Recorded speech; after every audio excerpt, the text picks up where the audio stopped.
supposed to click that? things. Let's see. There we go. Well, welcome everybody to another episode of Keep Lounging. I'm your host Jay, and with me is my roommate and buddy, Wes. Woo! You might recognize Wes as SollyX in our mainstream, also from our unboxing videos. Same room. That's why we're here. Yeah. Remember to breathe, dude. You're breathing a little heavy right now. Yeah, I'm dying. It kind of ran. Come chill. I'm eating. Because, gotta put that in somewhere, so here's what it is. Hi, everybody. Yeah.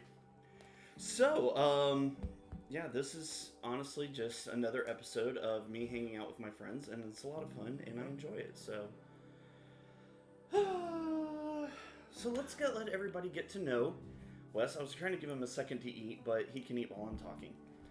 That's what we do. We just hang out and eat. Literally, actually, that is so very true. Jay, actually, I don't know if you made this or you got this. I'm eating, this is gumbo or jambalaya. Jambalaya. And I'm eating some jambalaya that Jay just threw in my fridge. So. That actually was made by my dad. That's why it tastes good. Yeah. Oh, like mine doesn't. No, but your dad owns a restaurant. He's a dope cook. That's true. This is literally what he does. Your for dad a living, knows how to make some good food.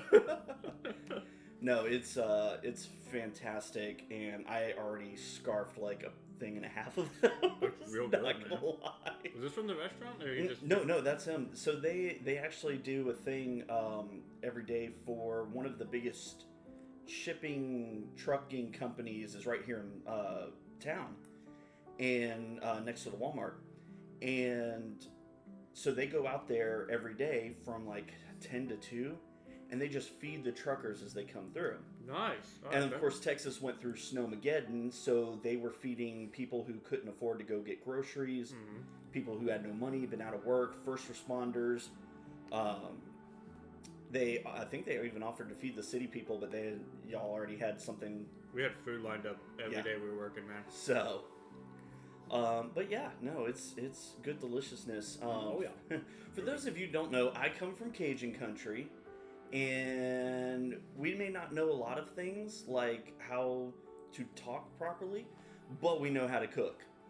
So, and they only know how to cook in, like, ungodly quantities. It's wonderful. So true. I go to make, like, a serving for myself and end up feeding my whole house. Well, the funny thing is, too, also when you cook, though, is when you try to make something for yourself, like the time with the pasta, you used the smaller bag and then were upset because to throw in the second bag would be too much, but the second bag was just slightly larger. So it's one of those like, Jay, come on, just use the bigger bag in the first place. But instead you're like, oh, I only know how to cook all of the food. All the foods. If you try to regulate your food cooking, you tend to make mistakes that you wouldn't normally make. No, it's actually very true. I tried to make a single portion like Kraft mac and cheese the other day and ended up with a full pot because it didn't work. Well, here's the deal with Kraft. Like, come on, let's just be real here. There's not that much food there anyway, so you're gonna eat a whole pot no matter what. That's fair. You throw some good old like hot dogs in there or something. You gotta always. You also like I don't know the little mini dogs too. You gotta put pepper. Oh yeah, 100%. People who do not put pepper on the macaroni are weird. I actually will make my mac and cheese, and then take either like panko breadcrumbs or Italian breadcrumb seasoning. Oh yeah. Put it over the top, throw it in the oven for a little bit, and just make a mac and cheese bake. Dude, I'm glad that the mac and cheese bake is becoming a more well-known phenomenon. Oh yeah. Like, I'm glad that the bake is becoming more popular because also it gives you a chance to put more cheese on it. And like, so true. You can never have too much cheese on your mac and cheese. Like, this is a thing. No, that's like, you get those ones that's like more pasta than cheese, and you're like, no, take it back. That's what Kraft is, but even Kraft has like that weird like powdered cheese. That's still. I grew up with that stuff, man. No, 100%. But I remember when the mac and cheese bake was considered bougie eating. Right, I know. Like, that was like, what? That was like fancy stuff. Now I'm like, this is the bare minimum This is how you know you're not a broke-ass college student, is when you can put the breadcrumbs on top and throw it in the oven. No, you're not a broke-ass college student when you have an oven. That... When you actually have an oven, you're like, I made it, man. No, I'm in a place with a working oven. This is nuts. This is 100% true. So, to give you a little insight, Wes and I have been friends for almost 6 years now? 7 years? Well, let me think. Because we met right before you went into the military. Mm-hmm. That was 14, so 7. Yeah. It's been 7 God, years, yeah. It's been a long time. So I have a habit of collecting friends. And what I mean by that is people come over to my house because I have a big house, and we hang out, and then they just don't leave. For the record, you also don't leave your house either. That's not entirely true. Mostly true, but not entirely. It's mostly true because you have collected everybody into your abode, so that way you don't have to leave your abode to go visit everybody. That's 100% true. That's 100% like that is my thought process. Not even going to deny. If I have everybody living with me, then I don't have to go visit other people. You know, pants are optional. You walk to your work every day. I do. Like, that's the thing. When you work for your family, your job is just like right outside the back door. Like, yeah, so I walk to work, but that's a 5-minute walk for me. You have a 30-second walk. That pants are optional. So, like, come on, man. So for those who don't know, I work in the construction industry. My family owns a little corner of our town, and we were all very, like, convenience matters. So my parents have their original house that was built back in the 80s, and then we built like 4 or 5 houses around it.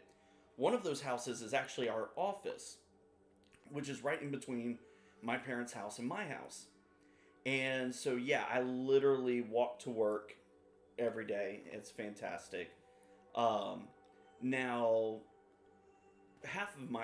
all of my roommates, aside from me, work for our city, so they walk to work. Well, 3 of the 4 walk to work.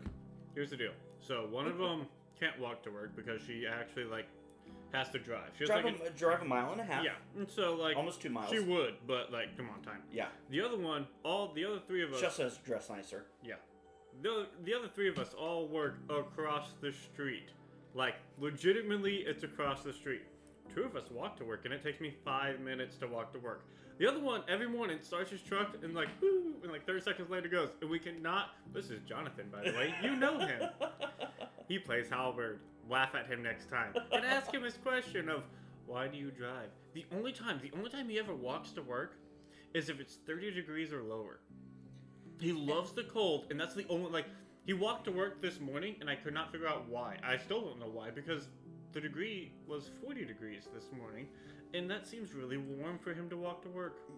Maybe he just was like, I'm tired of being inside after Snowmageddon, and... But we weren't inside for Snowmageddon, we worked No, through y'all, it. that's true, y'all. You were tired. I was We all worked done. through that. That was so done. So for me, for my line of work, everybody that I work with shut down. Thank you, construction industry. You can't work when there's 6 inches of snow, 2 of those inches being ice. So literally, I could go to work and do nothing, or I could sit at home and play in here. So that's what I did. No, you sat at home and played Ghost Recon Wildlands that I just introduced him to. It's been out for a few years. Still a great game. Fantastic game. Fantastic game. It did not get the coverage it should have. No, it really didn't. A lot sad. of people put some hate on it because it changed Ghost Recon. Yes. And for some people, they really, really didn't like it. For me, who loves those type of open world games, I was like, this made me want to play Ghost Recon. So, I mean, yeah, just the open world environment, the full customization of everything, and it's definitely one of those games. It plays better with teams. Yes, it does. It becomes way more fun when you're running with friends than running it solo. Solo's still fun, but definitely way more fun when you're running with teams. Yeah. It's designed for that. Yeah, we sat there for hours. At first it was just me and Wes, and then we got John on board. And we're just sitting there. The 2 of us are in my living room. John is upstairs on his Xbox, and we are just, toasting thing after thing after thing, objective after objective, and then I get run over by a car, and because we have established that I have no spatial awareness whatsoever. No, he doesn't. Like, we noticed that if you've ever tuned into his Call of Duty streams that he does on his own channel, you should check it out, Pandaverse. Funny thing, Jay doesn't see, like, what's going on. Like, I'll stand there and watch him play COD or something, and I'm like, hey, you got a dude. Hey, you should reload. Hey, he gets so, like, tunnel visioned on trying to kill people, he forgets things like, there's a mini-map that shows things, that he should reload after shooting. Legitimately forgets to reload. Things of that nature. Or a dude will run right in front of him. Did you not see him? No, I was looking at my mini-map. Like, he's got, like, this singular focus, and that's it. So, when you're playing with him in a cooperative environment of an open world thing, like Wildlands, it becomes very dangerous whenever he just walks into the street and gets run over, or forgets to reload. That's really the big thing. You forget to reload a lot. Like, that's a standard. For those who are wondering, is he just stupid? I mean, to a certain degree. But I as I've discussed on stream several times, I do have ADHD, and one of the symptoms of ADHD is when we are able to focus on something, we get super tunnel vision. And I take that to a certain extreme of, yes, I have super tunnel vision, and sometimes I forget about things. Press X, dude. We play Xbox, by the way. Press X. We're an Xbox family. Yeah, we are very... Okay. I started out in the PlayStation family, I'll be honest. I started out in the Nintendo family. If we're gonna go way back, like 5 years old, I still actually have my original Super Nintendo somewhere.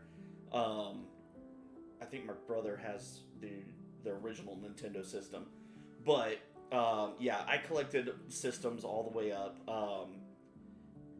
But I finally got to the point where it's like, okay, Xbox and PlayStation, these have to happen. But I have more friends on Xbox, and my roommates are all on Xbox. So currently I am super on the Xbox family, that and you can't get PlayStation anything right now. No. You can't get Xbox anything right now. No, well, you can get the Xbox games are more available than True. PlayStation games. Yes. Systems, no. There's Series X and there's PS5. nothing. There's nothing. Yeah, thanks scalpers, jerks. Right. So, yeah. So back to a little bit more about Wes. So we've so Wes, you joined the Marines. What was that? 14 or 15? 14. 14. Okay. Graduated college, and then, like the smart genius person I am, I enlisted in the Marines instead of becoming an officer because I am a smart cookie. Yeah. Yeah. But yeah, so yeah, I graduated college and then went into the Marines in 14. Again, as a smart individual that I am, I decided that in the Marines I wanted to drive truck. So I became Motor T and drove truck for a living for a little while, which was fun. It was a good time. Got to go over to Scotland for a little bit and travel around the country and do some other cool things. But yeah, I got lots of people. He'd be like, "You have a what? And you did a what? And what are you?" Dumb. The answer is dumb. For any of you Mototas out there, I'm sorry, but we the big dumb, ain't we? Yeah, we are. See, I want to insult you, but you literally did for the government what I did for myself for 10 years. Drove truck, man. Drove, delivered materials, picked up things, picked up people. Look, man, you drive truck, you push home, go beep beep, and you know, yeah, that was life. and there's, you know what? It's not a terrible life. Just dude, it's chill. It's easy. Like, really, there was obviously with anything there were some complications, but for the most part, your day to day, it's not a hard gig. It really wasn't. But at the end of the day, I could have done something cooler. I could have been I was a truck driver.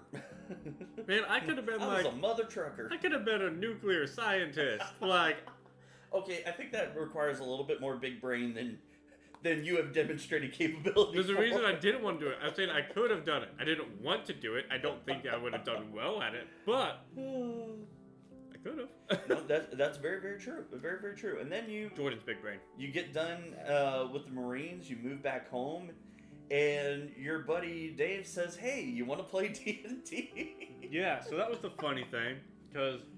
That was 2 years ago last month. No. Well, technically, so it was... I got out in 18, and it was November of 18. I'm hanging out with Dave, right? And he goes, "Hey, man, I want to run a Star Wars game." And I go, "Awesome." I played a Star Wars game in college. I played D&D in the Marines and in college and whatnot. Like, I'm here for it. Let's do this. Where are we going to play and who with? He goes, "I have no idea. I'll figure that out." That sounds right. Fast forward a month to December. He goes, "Hey, man, I found it. We're going to play with Lauren and a couple other people that we knew. And we're going to play at Jay's house." And I said, "Awesome. I know Jay. I used to hang out there all the time. This is going to be great. We're going to hang out at Jay's house." So we start this game. That game rolls into the World War II game, which then rolls into Lauren's game, which then rolls into this catastrophe. Right. But yeah. Where our players are super cursed. No, Cliff, no. There's no players. It's a singular.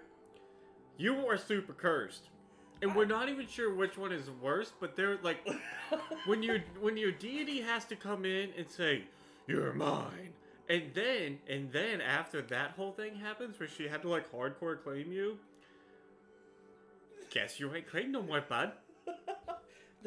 Although, we did look at the spell, and the spell for casting commune says you talk to your deity or a proxy. So apparently, the Puppet Master is a proxy for Sadie. Okay. And we're gonna break this down. This is all bad. We're gonna break this down real easy for you right here. All right.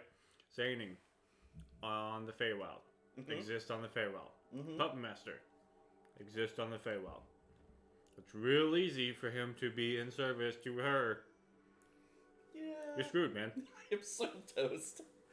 But at the same time, Solix isn't doing too hot at the moment either. He's doing just fine. He just needs to You almost lost the Oracle. That wasn't on me. That was 100% No, on you. that's not because of me, right? That's because of some other dumb stuff. He's trying to fix that problem. No. Okay, you know how those creatures found us, right? Not because of me. No, 100% because of you. No. You remember what the 3 rats were tracking in the episode? All of us. The cats.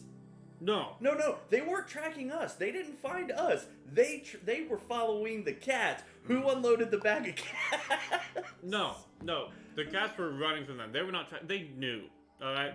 If anything, they were tracking Rye. But I mean, I'm still wholly on board with Rye accidentally led them to us. Like, because I still believe that Rye is a good person. And whoa. Okay. I believe Rye is not evil, but she's not a good person. Let's clarify You're that. right. Rye is not a bad person.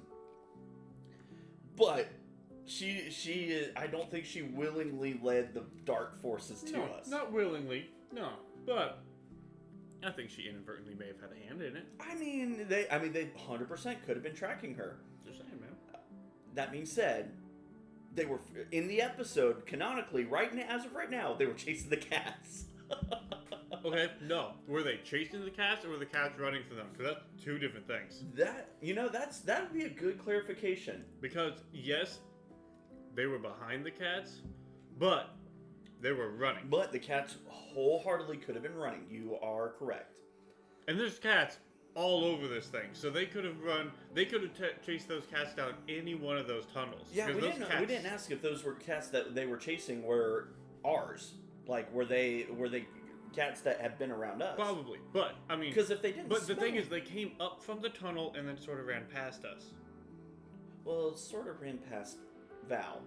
Y'all were already way ahead by that point. No, but they ran through. So like, no, that's fair. That's fair. So.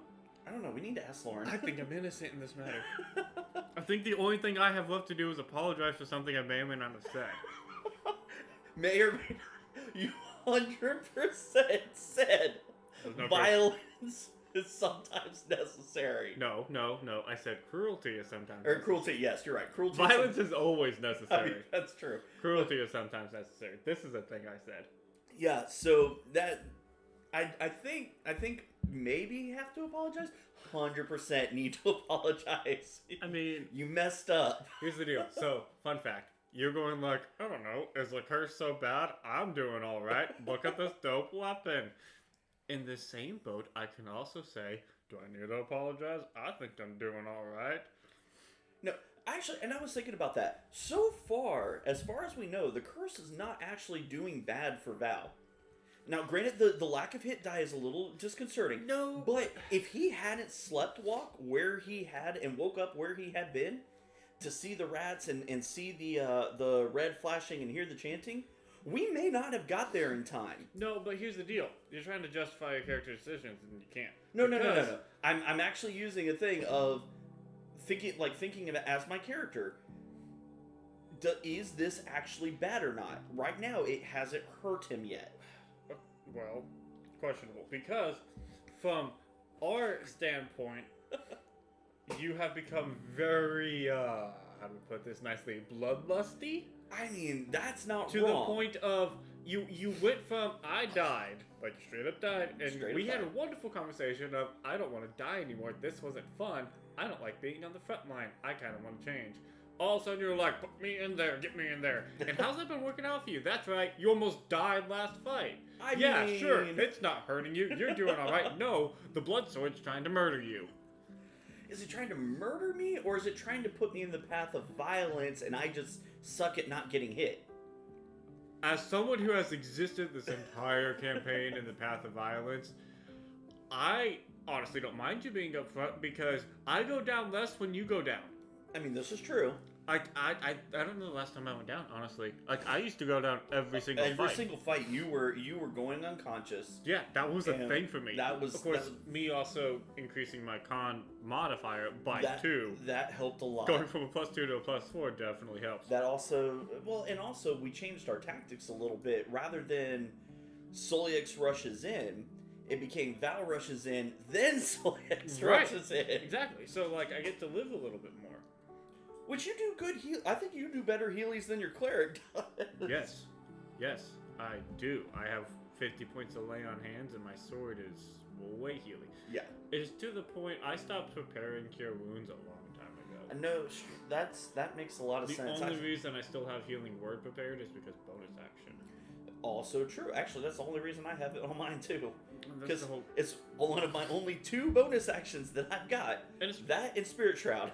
The range is nice, but like bonus action. Yeah. Especially since I'm such a martial character, throwing out a spell for BA is... Yeah, no, that definitely helps. In case y'all are listening to this and you happen to wonder, we like D&D a lot. And so much so that we turned almost half of my house into a D&D playroom. And started a business. To the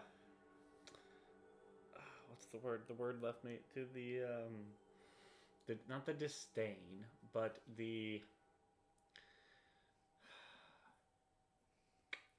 to the something of all of our friends.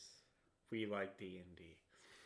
Yeah, the same wouldn't be right, because no, most of our friends also like True, D&D. but most of our friends don't discuss it ad nauseum as we do. Yeah, heck, even our table friends don't discuss it as nauseum as we do. No. We do make a lot, beauty of 5e, character creation. Yeah. Just straight up, the character creation of 5e is so wonderful that everybody makes 400 characters. That's so true.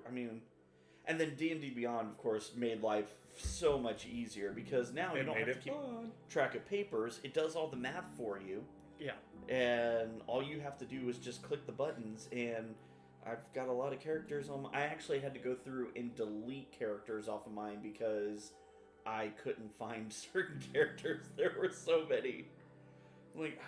I know I made this somewhere. Well, that's because you also make, for one character...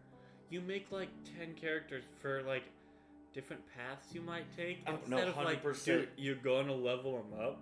So you can make that decision. Then, like, I still don't fully understand why you okay, do that. so hold on. There's a point to that, because from level 1 to 3, your world is wide open. And then after level 3, for most, in some cases level 2, you have to pick a route to go. And I'm like, let me see what goes down this route. Let me see what goes down this route. What does this look like? What does this look like? I like to explore possibilities. That's also where the ADHD kicks in, because I can't stick with one thing for too long. Otherwise, my brain just starts going elsewhere. I mean, heck, even in my Pandaverse stream, I won't play one game for more than an hour. But you really should have stuck with Little Nightmares. No, yesterday. that was terrifying. No, it's such a great game. I literally was shaking at the end of it. Little Nightmares is such a great game. I screamed like a little girl. It's not even that scary of a game. It was terrifying. No, it's a little weird at times. It's super weird at times. The only part, especially everything you played yesterday, the only part that I was like, yo, this is a little creepy, is whenever you went in the room and turned the lights off. Yeah, that was super creepy. The dolls were super creepy. You could murder those. They're fine. Yeah, if you get your timing right, which it is a timing game. Yeah. It's not just a puzzle game. But then you had, okay, so level 1, spoiler alert for anybody who hasn't played the game and wants to. You walk into the house, and there's a family of stuffed people. Yes. Like, there's something coming out of the kids' eyes that ironically looked like testicles. It was kind of creepy. But it was like, why? It was gross. And then there's body parts, and no. And then the thing starts to chase you. And then the long neck, you get to the next level, and the long neck thing starts to chase you. All while you're being escorted by little Gollum Timmy. No, but then Timmy leaves. Timmy gets kidnapped by the doll creepers. You shut down, like, you didn't even complete the second level. Like, I was literally shaking. My hands were like vibrating. Timmy's still out there, kidnapped by the creepy doll people with long neck, and you just like gave up and decided to play COD. Like, come on, man. Yeah, because I wanted to be able to sleep at night. I don't do scary things. Jay doesn't do scary things. Like, Stranger Things was even creepy for me. So, season 1. How would you do playing a D&D game in a Strahd campaign, but creepier, because everybody knows Strahd. Well, I mean, that's like the new Ravenloft thing, where it's like Strahd cranked up to 11. Right. But it depends on whether I'm DMing or playing. If I'm playing, I'm freaking out because the whole DM, freaking you have time. all the answers. Exactly. When I'm playing, I am freaking out like a 10-year-old girl. Perfect. I'm not okay with this. Perfect. I'm here for it. There's a reason I don't play Call of Cthulhu. I love the Cthulhu mythos. I love the whole... I love running those games where I know what's going to happen. I love making my players like get the goosebumps and the all the creepers. I don't like playing those music, games. man. It's all about like it is 100%. For a lot of those, like, you want to tell a great horror story. You get a little bit of that creepy background music. In case you also don't know, we're also musicians. So we have a steady appreciation for music and soundtracks. I love music. There is no... People always ask me, they're like, what's your favorite music? I like music. I have music that I prefer. Like, I like my rock bands, you know, I like my country, things of that nature. If you look at my Spotify right now, my top music is sea shanties. That's a phrase that I am struggling saying right now. Sea shanties. This awesome Japanese metal group called Baby Metal. Yep. I've been jamming out the Baby Metal so hard. And a Spotify playlist regular that they created that I listen to regularly is called Heavy Queens. I haven't heard that one. It's all female-led, like metal vocals or rap. Oh yeah, you were telling me about that. Dude, that's like my go-to. Like when I'm at work, that's like my go-to listen. So that one's always on my top rotations. So these are sort of my stands. But yeah, no, there's no such thing as bad music because no matter what the music is, you can always find something that's good. I think my two that I try and stay away from is like gangster rap, where you're dropping N-bombs and it's super rapey, and yeah, I'm not into that. Yeah. Now, I'll listen to rap music, but I don't get into that. And then opera. And then here's my thing with opera. I like musicals. I like going to Broadway. Right. But if I can't even say it's if I can't understand the language, because I listen to Japanese anime music all the time. But I've been listening to some Italian opera. yeah, I just have a hard time. Like, oh gosh, who's the guy that sings "You Raise Me Up"? Josh Groban. Yes, I can listen to him all day long. He's not opera. Exactly. Do not put him. That is the closest I can get to opera. That's the closest, and I consider that classical, not opera. Yeah. Josh Groban is the guy that, like, I can appreciate all music, and Josh Groban is one of them. There's some nice musicalities of him. He has a great voice. But, I mean, I'm good. You know what I mean? No, dude, like, how do you not like opera? I just can. Okay, so when I was in high school, I went to see the Bass Music Hall, Fort Worth Bass Music Hall, did Handel's Messiah. I fell asleep. Well, yeah, that's Handel. That's also halfway not through. opera. Also, that's Handel's No, Messiah. I understand, but that was one of those, like, it was very much that same mindset of I just could not get into the vibe, and same with opera. I can't get into the vibe. Not that opera isn't a bad genre. Right. It's just I can't get into it. It is definitely, like, I know a lot of people, like, even my dad loves, like, classical music and whatnot, but doesn't, not an opera fan. Yeah. And so, like, he loves, like, just listening to Mozart or Chopin or anything like that. But, the minute opera comes on, he's like, I'm but, good. like, I love, like, opera's super difficult. As someone who attempted to take singing in college and whatnot, I will say, I think German is my most fun to sing in. I really enjoyed singing in German. Latin was interesting, and Italian was I couldn't quite. See, here's my problem with anything in Latin.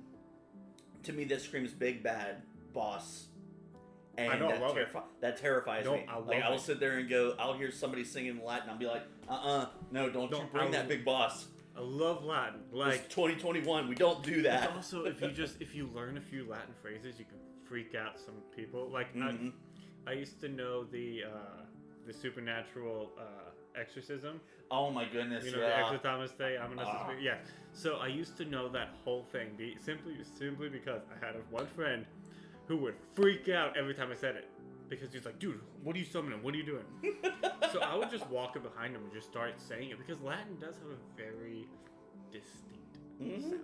100%. And it's real fun to freak out your friends with, man. It's always fun to freak out your friends. Let's just be honest. We do it to ourselves a lot. I mean... and only some of us are trolls. No, we're all troll. We all have a little troll. 100%. Some of us are major trolls. But... we all have a little troll. Jordan has some serious troll. That counter freaking counter dude, like, why? Like, I'm so mad at you, dude. Because, like, okay, I don't care if Brenda has it. You should also take it because dual counterspells. It's a great thing. Also, somebody might counterspell your counterspell. Also, Lauren is way too nice. Like, come on, if you know that we have not encountered, like, hardly any magic throwers, which I can then She's saving them. You know she's saving them. But, like, I can understand, like, Jordan saying, like, we don't encounter magic people. What any counters for it? Because that one time that we encounter something that we need counterspell for, you don't have it. Oh, if, like, we were going to piss off the children of Tiamat, who are actual magic casters? If you had taken it instead of flame arrows at the start, not all of us would have gone to sleep when fighting a vampire. I was already dead, but not all of us would have gone to sleep when fighting a vampire. And then maybe things could have gone a little better. But no. Maybe you would still have a warlock in your party instead of... No, because you died long before that because you... I forgot about that. We don't talk about Cora's death because it's just... Still, you literally metagamed yourself to death. It's not like... Okay, we have never talked about this. We're going to talk about it now. Have we never talked about this? We've never talked about this. Okay. Oh my god. Pre-stream. literally right before we go to our break in our main campaign. Yeah, the Blackthorn fight was the last thing we did. And so I was playing a warlock, and you were playing Val's father. Yes, Val's father, to be specific. And Jordan had to miss session because I forget why. And I think he was moving that week, wasn't he? No. He had think, moved? no. He was flying home for something. That's right.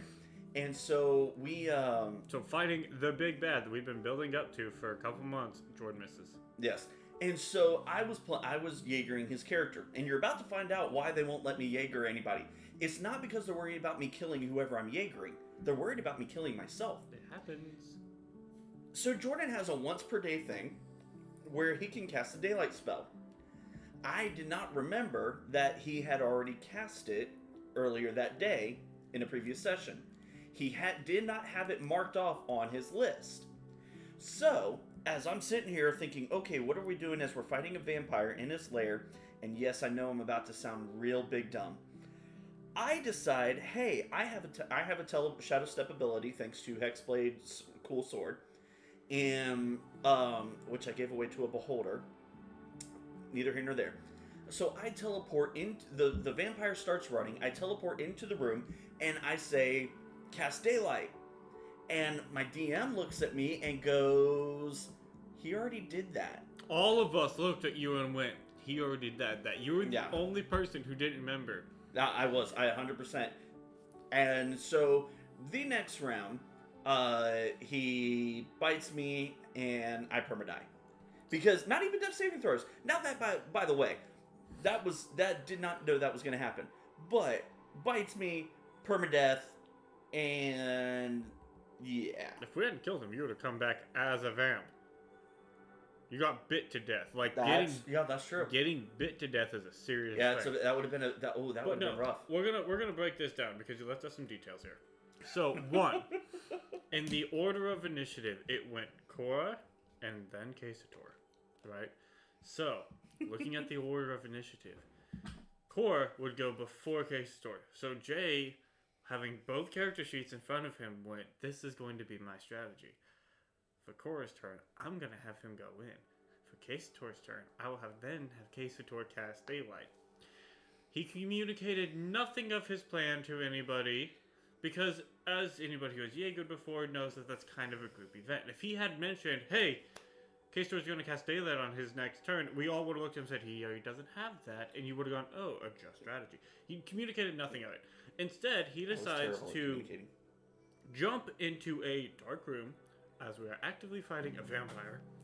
He jumps into a bone claw. Yeah, and a bunch of just undead. It was a bad day. So he jumps into the dark room that's not lit, and then naturally dies because dark room is vampire. This is the exact reason why he can't Jaeger, because he kills himself, because he metagames himself to death. Now hold on. You say that like I still do. We haven't figured out if that was just a one-time thing or not. We're not going to let you. And here's why. The exact reason why we won't let you. We need a cleric too bad. If you weren't playing a cleric, we would test that hypothesis. We do. Although, right now, we do have another cleric traveling with us. So this is the best time to test that hypothesis. Yes, but we're also like, it was a big bad fight, you know? That's true. That was one of those ones. If we ever have somebody missing during a big bad fight survives with us, then yeah, you can Jaeger and maybe die. Although I don't think Jordan will ever let you Jaeger Casator again. He's perfectly fine. I don't know what the hate is with my... Nothing bad has happened to Casator with me Jaegering him. That's true. He has also developed a squeak, but...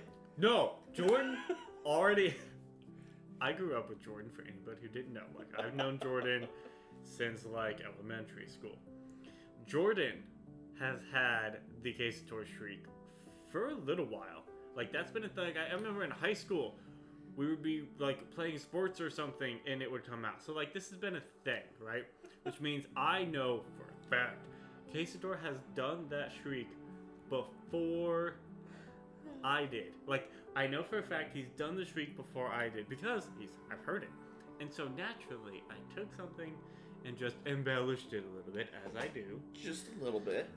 And it could have gone away, could have died, but no, we kept bringing it up, which is funny because it's a thing. Like, and also, Jordan has done it. No, there are episodes. In my evidence. effort to uncover whether we have assumed we know what's happening with Tierman or not, I've gone through the first 20 episodes of our stream.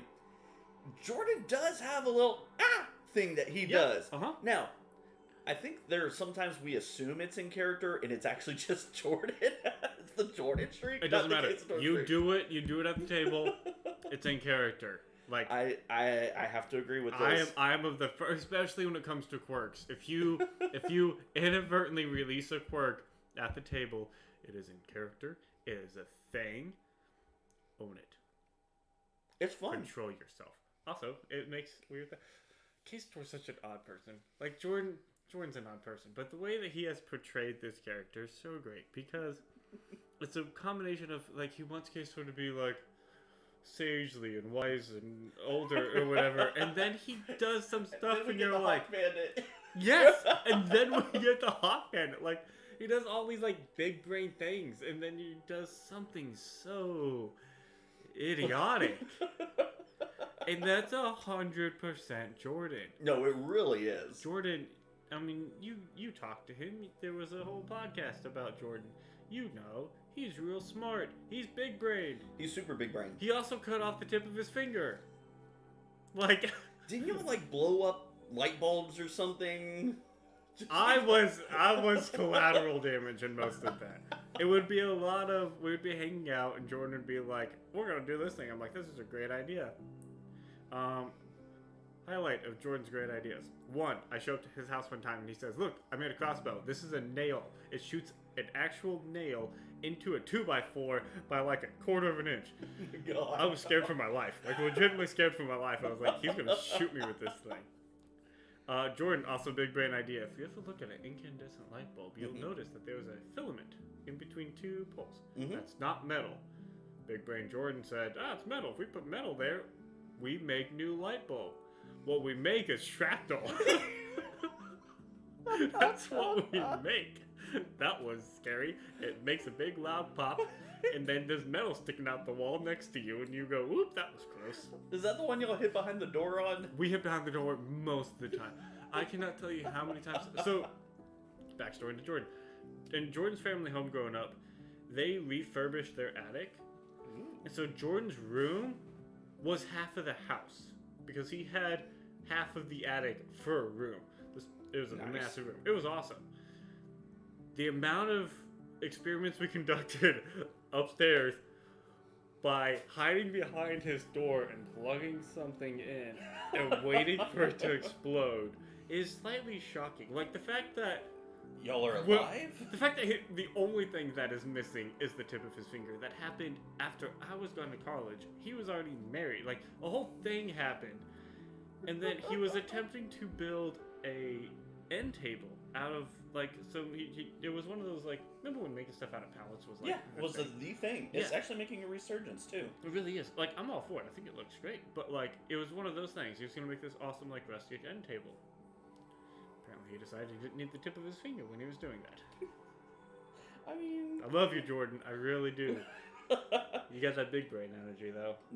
George is like, alright, I'm going to start plotting Soliax's death. We're going to sacrifice him to one of the dragons. If Soliax and Casator's, like, subtle rivalry has not been so subtle. I mean, yeah. I mean... It's been fun, though. I threatened to kill him one time. That was fun. Yeah.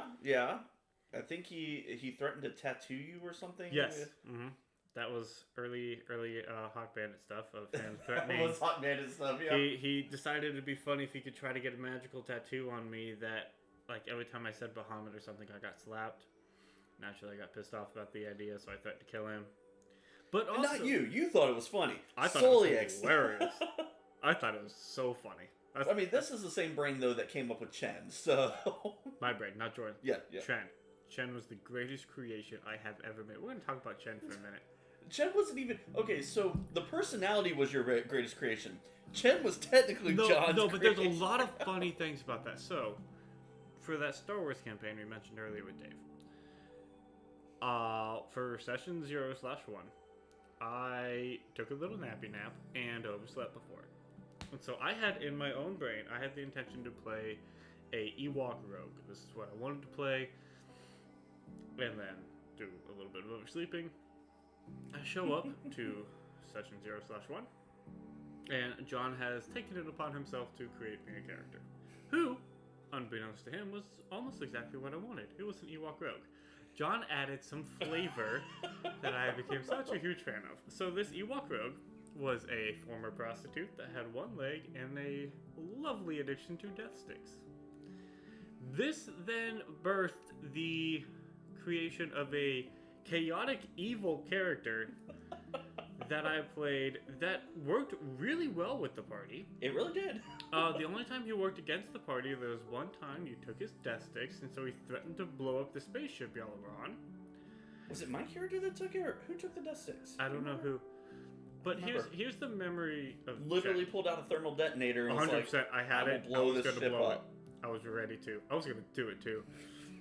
Chen was the best because there were a few things about him that were so great. One, he didn't bother learning anybody's names, which worked out so wonderful simply because no one knows anybody else's names. Like we had John's character, who Chen just called him Hardhead because he was a former clone trooper, and so that was his name.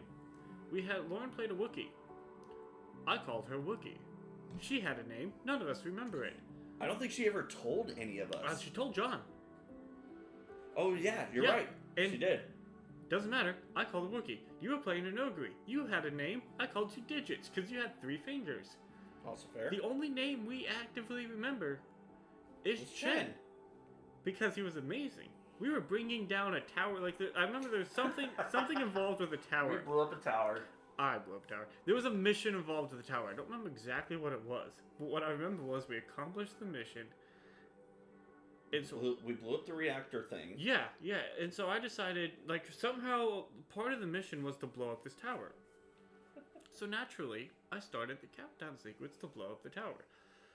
And then everybody starts freaking out because there's so many people that have to save from inside this, doomed tower. I walked out the front door and said, not really my problem. Mission accomplished. The building's coming down in 10 seconds. And so the other players are panicking, trying to save as many people as they can. And Chen's just chilling outside, waiting for the tower to blow down. What was real fun is Dave developed a system of light points and dark points. Yep. To determine those who wanted to be Jedi. Yeah, just sort of your balance.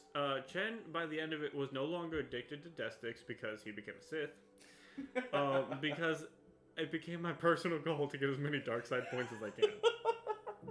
I think by the end, I had 20-something dark side points. I think you did. 3 light because and those 3 light were accidents. No, it would be because we as a collective would do something good, and that's Dave true. would be like, everybody gets light side points. I'm like, damn it, I need to go kill somebody. I stabbed somebody in the butt. But again, the beauty of having a chaotic neutral or a chaotic evil character in your party is you don't have to worry about the moral dilemmas of, can we let this person live or not? What do we do with this? He knows too much, this, that, and the other. It's very much just he's already bleeding out. Let's move on. It solves a lot of the... It's we're sitting there arguing, okay, do we kill him? Do we let him live? And Chen's already slit his throat. Yeah. And I'm were we debating this? This seems like a lot easier. Yeah, and then we move on with our life, and we waste no time. No, Chen was hands down my favorite character I've ever played. I recreated him as a halfling. He may show up again at some point. Oh, I fully expect to see Halfling Chen show up in your campaign. Chen and Barry are my 2 favorite people I have ever played. Yeah, I'm fully expecting Chen to be the big bad of your campaign. So I guess we should mention that Wes and I are also one of the 3 rotating DMs. So after Lauren's campaign, Wes will start a new campaign. After Wes, I'll start a campaign. Wes's campaign is just going to be a cacophony of chaos. It's going to be fantastic. I have no idea what we're going to do for mine. That's years from now. I don't care. At the moment, It's gonna be fantastic. I'm seriously thinking about calling this campaign a Cacophony of Chaos. I love this idea. Because it really, I mean, with players, if I'm running a game, I'm nothing if not chaotic. That's so true. I think that's actually been one of the big reasons why we as players have felt more freedom to delve into the chaotic side. Like with Lauren, it's her first time DMing. For a lot of the people that were playing when we started out, it was their first time really playing. Especially playing such a long form game, for sure. It really was. And Lauren is if not a long game player. Yeah. And DM. But, so there was definitely a level of organization, tiptoeing. Respect? When, to a certain extent, but... Like, I feel like that was only towards Lauren. No, that's what I mean. There's respect towards Lauren that I don't expect at all. You and I, like, I think it was episode 1 or 2, we wake up with swords to our throats from our rogue friend. That was episode, like, 1.5, because that was a mini thing between me, you, and John. And, yeah, that was just getting to know Halberd. Yeah. So, yeah, no, that was interesting. You, on the other one, we're all more confident as players. Oh, yeah. And as friends. Jordan and Garrett, we had just met at the one-shot right prior to... Jordan wasn't at that one-shot. Oh, that's right. He wasn't. We met Jordan... You met Jordan session 1. Like, everybody but John and myself had met him previously. I feel like he came over at one point. He might have, because John lived here. I was about to live here. Like, he might have, because I grew up with Jordan. So you probably... You did. No, that was... We were already playing at that point. Let's say, because he was at my one-shot that I ran the guys' night, but you had already met him because we were already playing. He may have come by before him, but yeah. I was thinking... I think he came over maybe for, like, a character creation or something. I don't remember. But you're right. He wasn't at the one-shot. We made his character in his living room. Yep. But, so none of us really knew Jordan other than you and John. None of us knew Garrett. We had a couple friends with us that were playing that nobody, some of us knew, not all of us were really friends with. And of course, David, who is David. David is no longer playing with us, for the record. Like, he started this whole thing. He's no longer playing with us because he got a new job right towards the end of his DMing of the Star Wars campaign. And so he played with us through your World War II campaign and started Lauren's campaign, but then with his new job, he became too busy and he couldn't balance it out, and so he ended up having to back out. But this is why we still love Dave very much. Yeah. It's not like we talk about him in hatred. I still go running with him every week. But he played Gribble, the Goblin Barbarian, that was obsessed with bacon or anything pork. And had a deep passion for converting the goblins to good. I mean, his full name was Gribble the Goodly Goblin. Like, that was his whole life goal, was to make goblins be good as a barbarian. He was a great character. He also couldn't swim but loved the water, so that was... So we actually had a sweet episode where our druid taught him to swim. No. Our druid hated him. She was on standby in case he drowned. I taught him to swim. You threw him in Sparta kicked him into the water. I taught him to swim. Adir did nothing but sit on the sideline in case Adir hated Gribble. She was there. She was there because I was like, hey, can you be here in case he happens to drown and, you do water things. It's the only reason she was there. That's fair. So many good memories back when we could all sit around a table and play together. I know. That wasn't even... So when we started... Actually, that was in the living room. When we started this campaign, we had 8 players. God, we were so dumb. Why did we do that? Because it was lots of fun. And then, obviously, because of life and everything else, if you notice, we were down to 5. And then somebody invited Brenda, and now she's here. Yay. I love you, Brenda. Brenda has been one of my favorite additions. So. Brenda was a guest player that just never left. Brenda was the guest player that we adopted. Yeah, well, she was 100%. She was also the guest player that never left. Like, she was supposed to be on for 2 episodes. She was on for 3 months. and then left for like a month, and then we're like, hey, can we just bring her back permanently? It's like we miss her. And now we have Brenda. Oh. The unfortunate thing is Rye came with her, but see, I love the ride dynamic because it really pushes us to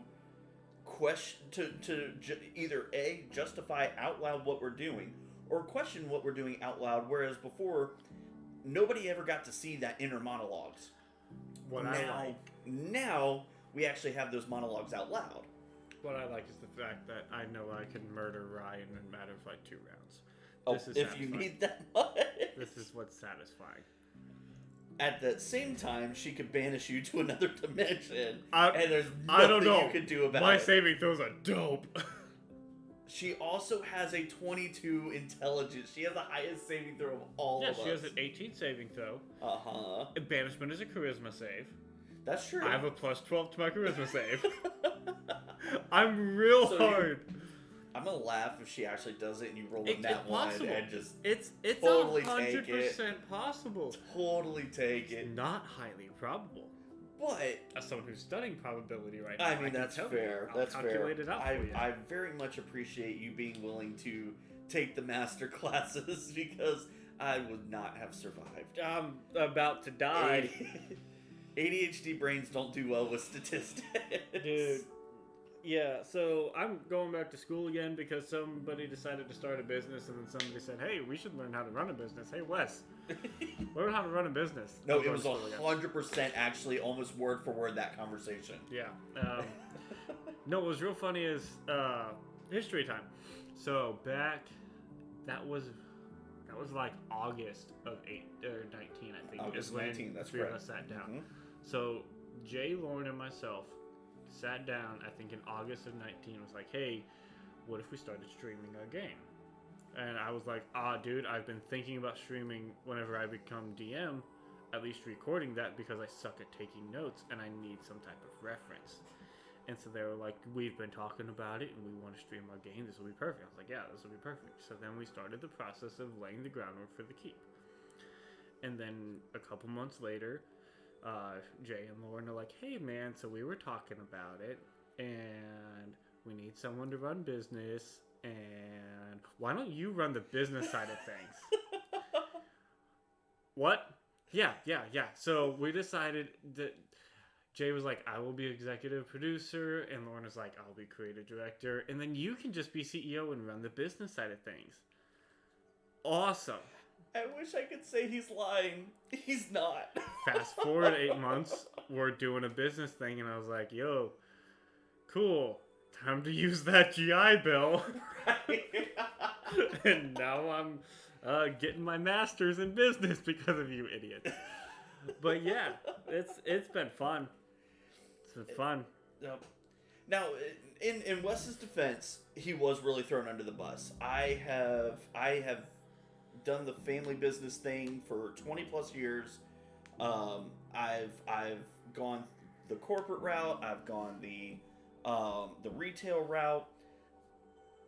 I know what it takes to be a CEO, and I don't have the attention span for that crap. Much less the desire for dealing with the minutia that is the operations of being a CEO on any kind of company, much less a production company.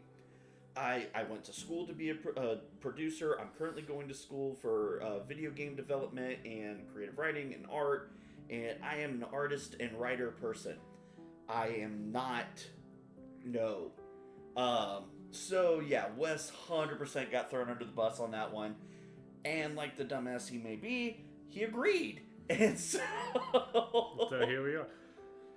There's, as you could have said no. True, but it also came down to like what you and Lauren said. We didn't know who else, yeah. So well, coming down to it. It was either nobody else really had the time or inclination. It was either gonna be you or me. Yeah. And I'm like, I know I could do it. I don't wanna. So if I could talk you into doing it, this was 100% what I wanted to do. It 100% works out, and also like, the putting this game online and doing everything we have did come down to, it was a decision made by Lauren, you, and myself, and so it does make sense. And like, as much as I may complain about it, I do enjoy it. It's lots of fun. You don't have to worry about missing out on anything. True. Everything has to go through you eventually. Yep.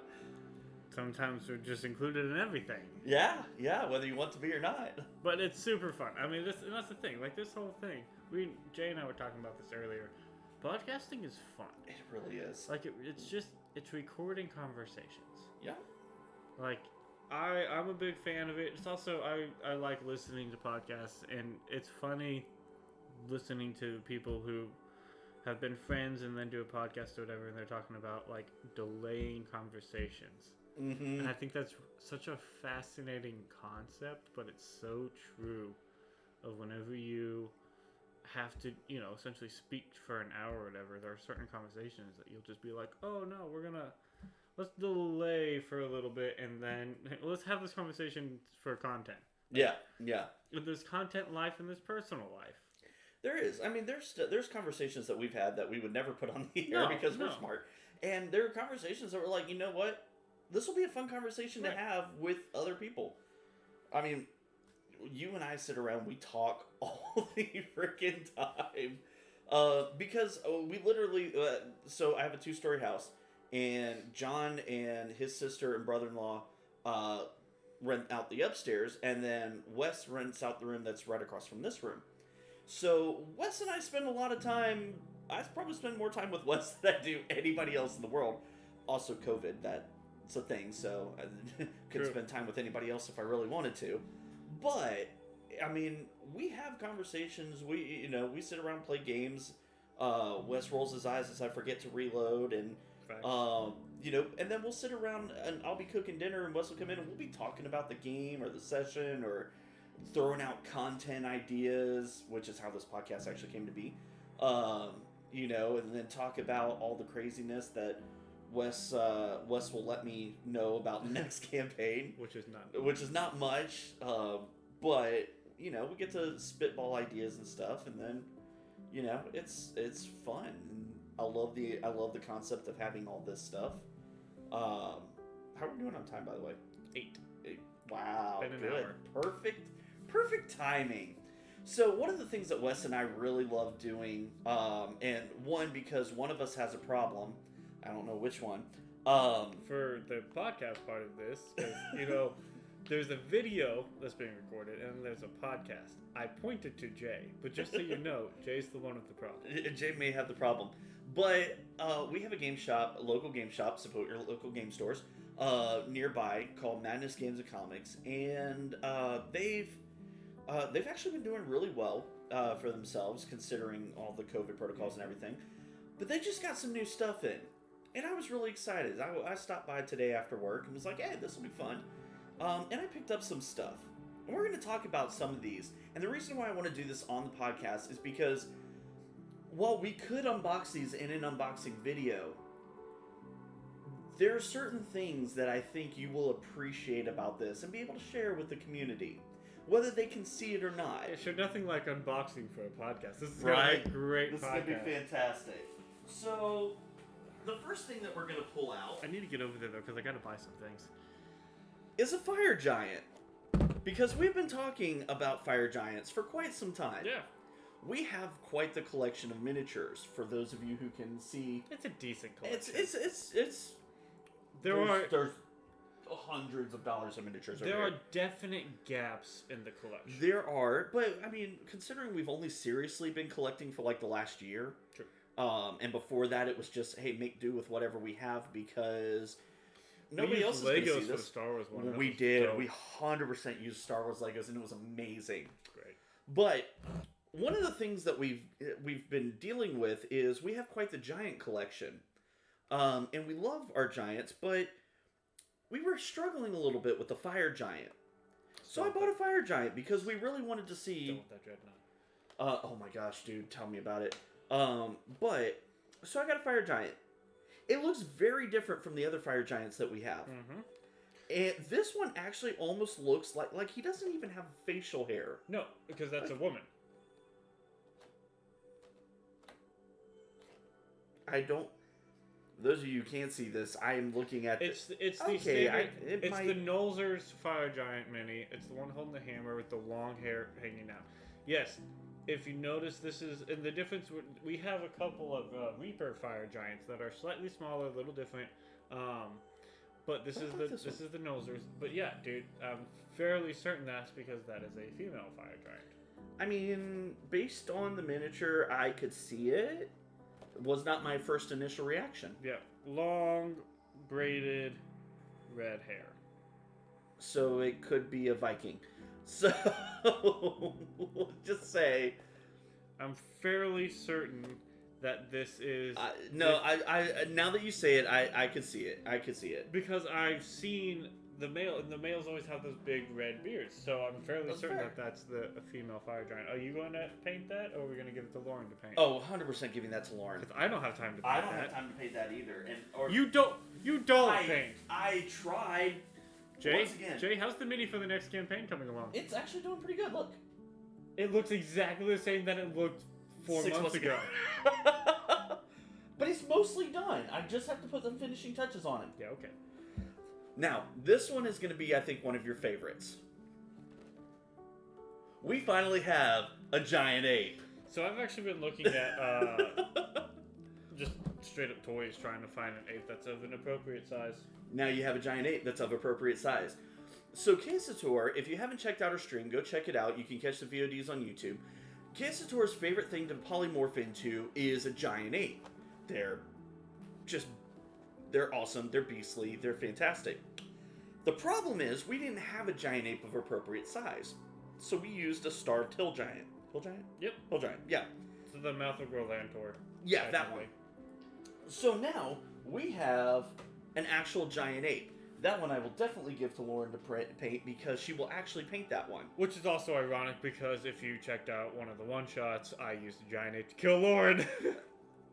I forgot about that. Oh, she's gonna hit me. 100%. You can go drop this one off. I'm not gonna go drop this one. What's the name of that one shot? I don't know. That was Magic Meemaw. And, yeah. I don't remember the name of it. It wasn't The Price of Happiness. No, that was still that Price of Happiness. Still, you're a jerk. Once again, creepy things Jay doesn't like. It was demons, dude. What do you want from me? You made it like hypnotize the children. I made it eat the children. Then I got this. Yes, those are things we've been desperate needing for a long time. So we got spell effects, Hallister's Tumultuous Templates. It's got Wall of Fire. It's got Ring of Fire. Wall of Fire. What's that? That's not a wall. That's a ring. Wall of Fire and Wall of Ice I already have in there. These are all spell effect rings. Okay, so there's a Fear Triangle, Fireball Effect, Moonbeam, Spirit Guardians, Angelic. There's a Web, Hypnotic Pattern, Burning Hands, Fairy Fire. The most important thing out of there Spirit Guardians, that's what that is. No, that's the Fireball, what you pointed at. There's three... No, Fireball's down there. Is it? Yeah, Okay. right there. Oh, yeah, sure enough. There's three... I'm going to keep saying three. Different Spirit Guardians, which means that's 3 15 radius... yeah, there's Spirit Guardians, Angelic, Fiend, and Fae. Which means you can essentially have 3 clerics cast Spirit Guardians. They can each have their own sphere. That would be awesome. So no, there's nice things about that. That mainly the 15, because the 15, everyone has a 20-foot one. So like Fireball, that's easy. But the 15-foot radius nobody has except for outside of things like that. So that is very, very handy. That'll be definitely useful. So I have a problem. I'm just gonna say it out loud right now. Admit it to all the world. I have a problem. I saw this thing and I could have walked by it. In fact, I did walk by it first. The problem is then I walked by it again, and I just couldn't say. We're never gonna use it. Actually, Lauren may use this one. You think? Depending on who we end up fighting, if we fight one of the children, I could see her using this thing. Okay. But do you remember on a certain other stream, a ginormous dragon? Mm-hmm. Yeah. Mm-hmm. Mm-hmm. No, but that's the thing. This one doesn't fit quite. Yeah, no, I know. So for those of you who can't see, he bought the Rime of the Frost Maiden ancient white. Arviatris. I probably just butchered the crap out of that. But it's massive. Like, it covers me, and I'm a fat guy. You also notice that it has a rider on it. It does have a rider, but Lauren can make that No, do it's different cool, things. but Actually, I think the rider comes off, it looks like. probably. Anyway, regardless of whether we ever use this or not, Also, this is going mounted. that doesn't fit on any of our battle maps. Like, Well, okay, hold on. It doesn't fit on any of our battle maps yet. true. When we get the new studio, True. there's 100% chance that this is But going to we've be... never. I mean, okay, but even at our old table, this doesn't fit. This is absolutely the size of one of those mats. Oh yeah, you know we're going to pull this out afterwards and just... Like, this is the size of one of our old maps. So I'm super our excited. standard size battle maps that we use, that we have cut out in pretty much everything because it fits within our camera, is it's a foot and a half by 2 feet. Yes, that is is the size. This box is like a foot and a half by 2 feet. The box that's containing this dragon. Which means that the dragon is smaller. I need a slicey dice there. No, it's not that much smaller, my dude. That's why we're going to pull it out real quick. Again, great podcasting. We're doing Yeah. an unboxing We're- for a podcast. Oh god, you have a sharp object. I have a sharp object, and it's fantastic. And here's the thing, though. Are you opening for that? We don't got to do both sides. I'm cutting the tape. That's all I'm doing. So, for those of you who are... Stop moving it. Okay, I've stopped moving. For those of you who are Tape on the bottom. listening to all this, the reason why I wanted to do this on here is because you actually get to listen to the silliness that is us and understand that there is a craziness to our lifestyle. Yeah, so glad we opened both ends of this box, Dingleberg. Well, I was gonna push it to you like that to where you could catch like a baby. And yeah, now you can put it on the table and it's all good. Here, grab its tail. Oh my gosh, the tail's a separate piece. You're gonna want the slice. I need the slicey dice. See, this is an adventure. This makes great podcast, great audio. Listen to this. It's like ASMR. It's like everybody love it. Okay, let's do that away from the mic. Hang on, we're gonna mute this for just.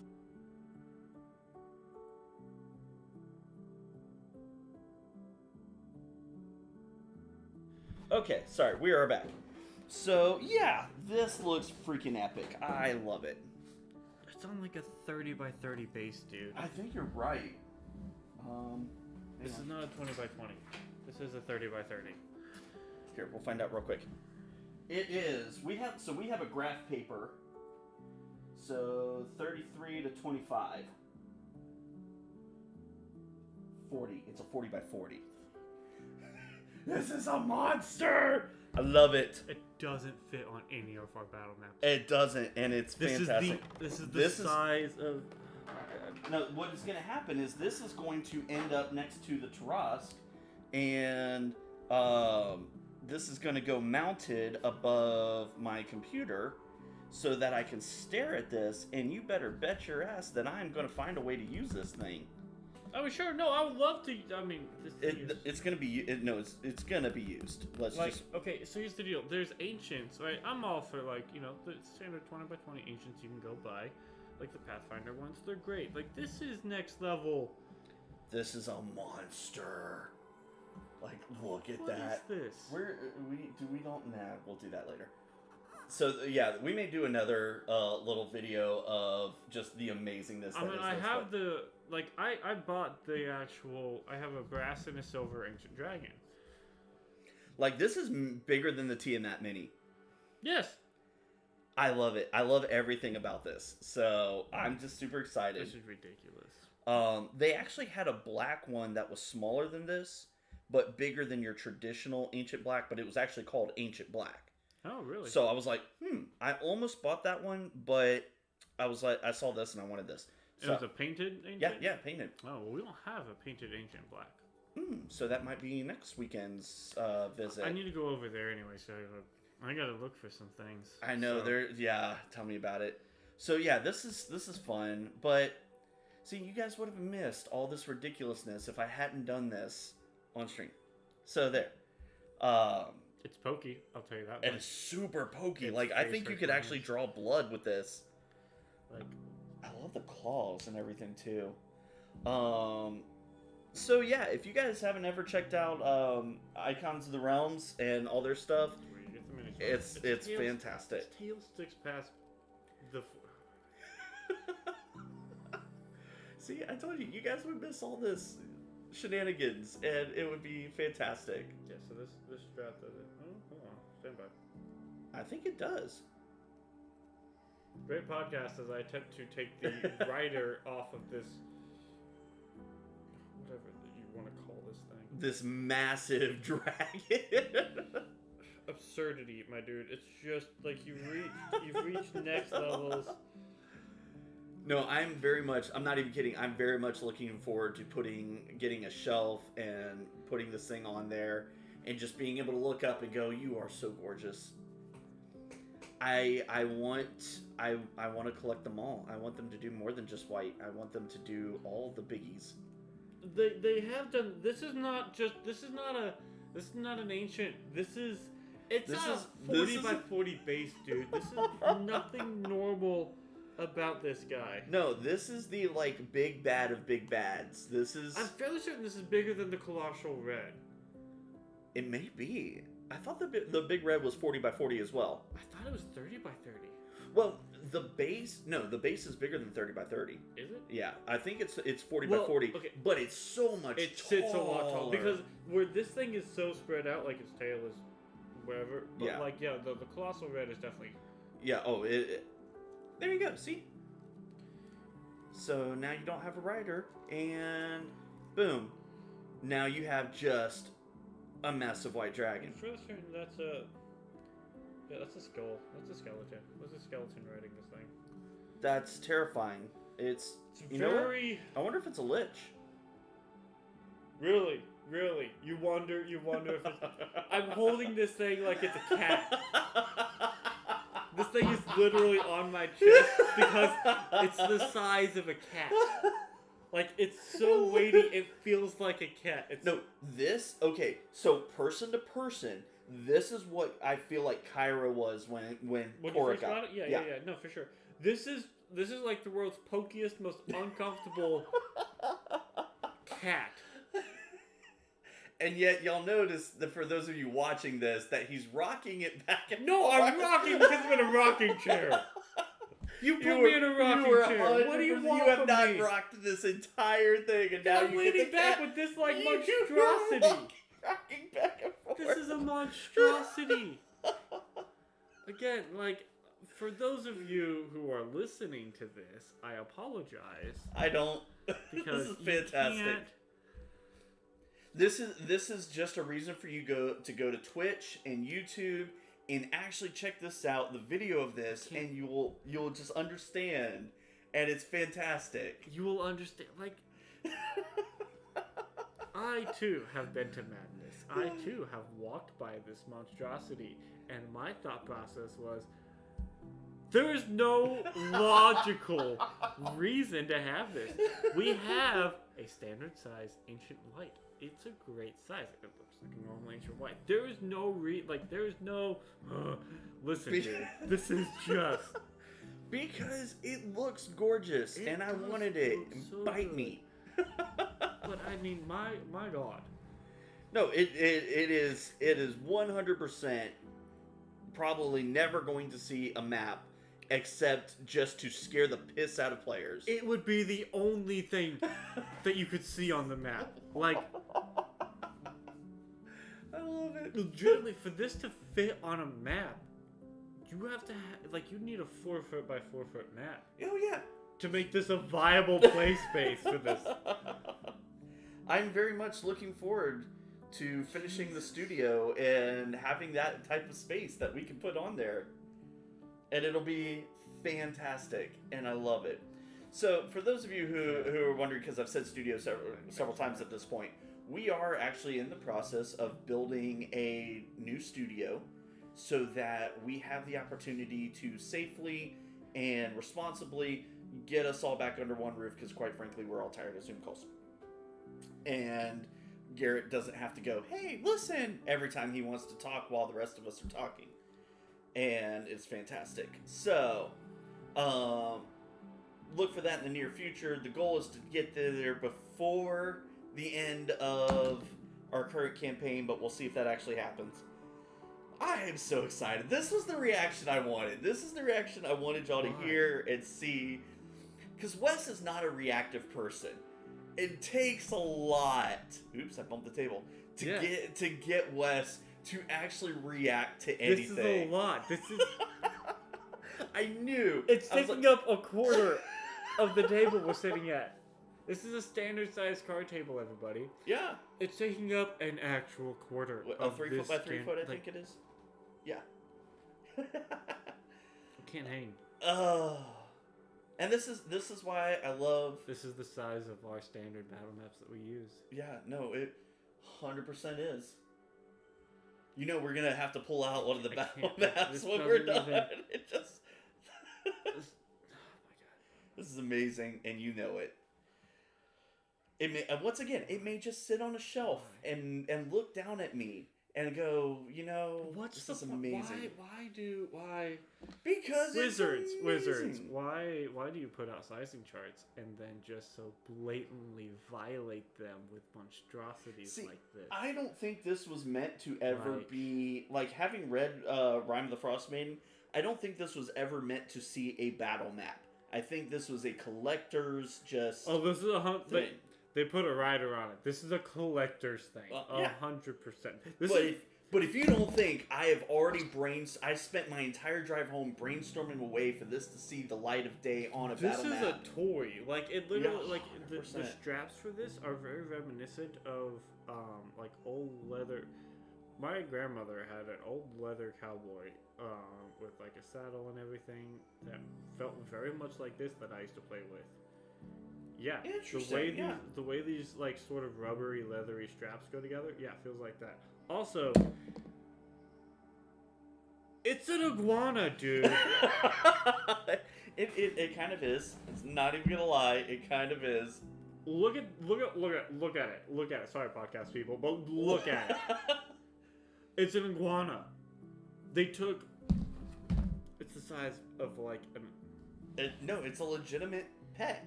What is this? Like what is why have you ever owned a lizard? They have that neck right, but that's what vibrates to give them the roar. The whites, look it up. They don't have iguana things. Like what is this?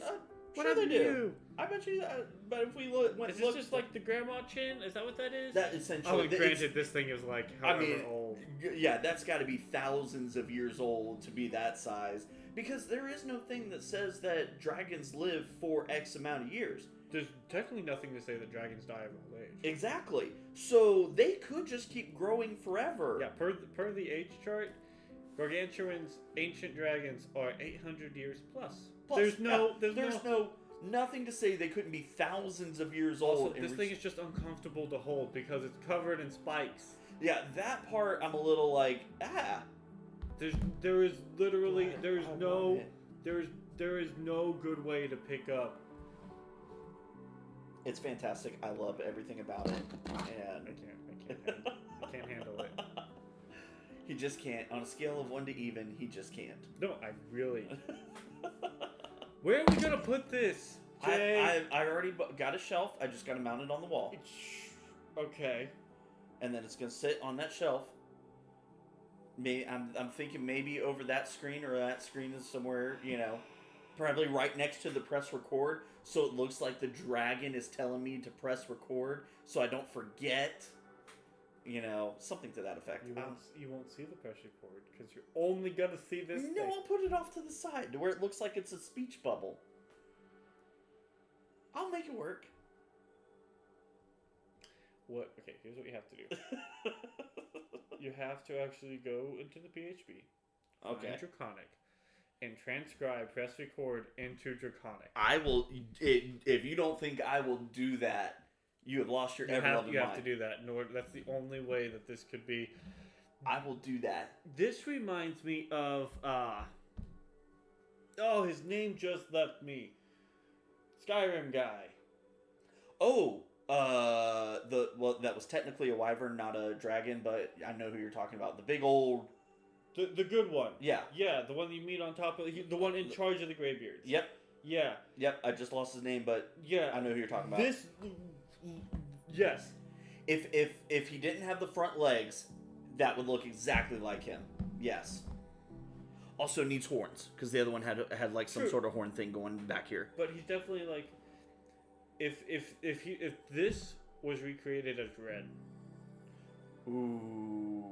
With the red horns coming off of it. Ooh, that would look so sexy. I would collect it. I would 100% collect it. At this point, they might as well make all 5 this size. I think they should. I honestly think they should. Like, Wizards, I don't know if you'll ever watch this, but if you do, or if you listen to this, yes. Whatever his name is, Arvieteris. I butchered that again. But, yes, make all 5 of the chromatics. Make all 10 of them. I'm good with that, too. Because here's the deal. Heck, throw in the sapphire one in there while you're at it. would love... There's not enough metallic dragons. There really isn't. Also, give us a gold, man. Like, right? I have a silver and a bronze. Like, okay, listen, they don't have to be, like, unplayably big. But I wouldn't mind if they are.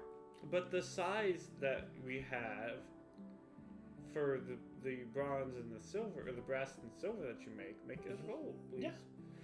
Did you make the massive red? Oh, yeah. Yeah, they do. I don't think he's this big, though. No. Actually, they had him at Madness. He's about half that size. So, normal size. Yes, normal size.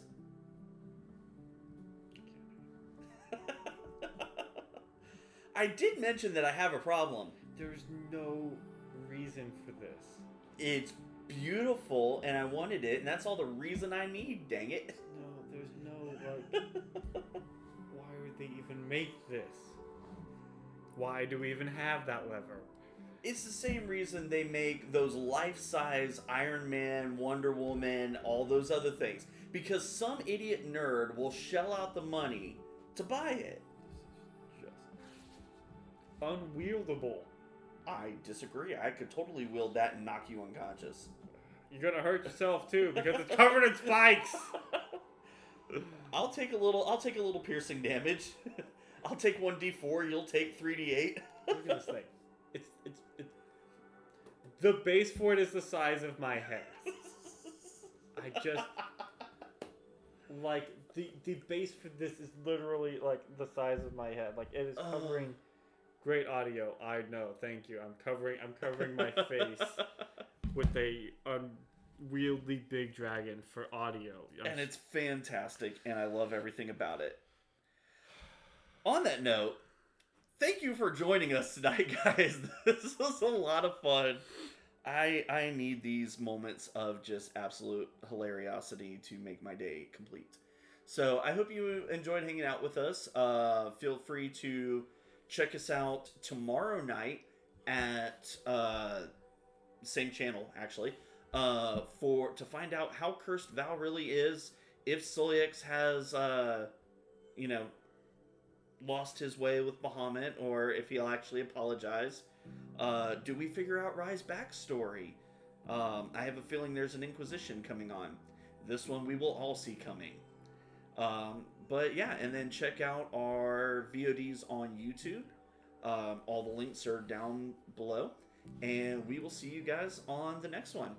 Bye! There's no reason for this. There's so much reason. No.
you.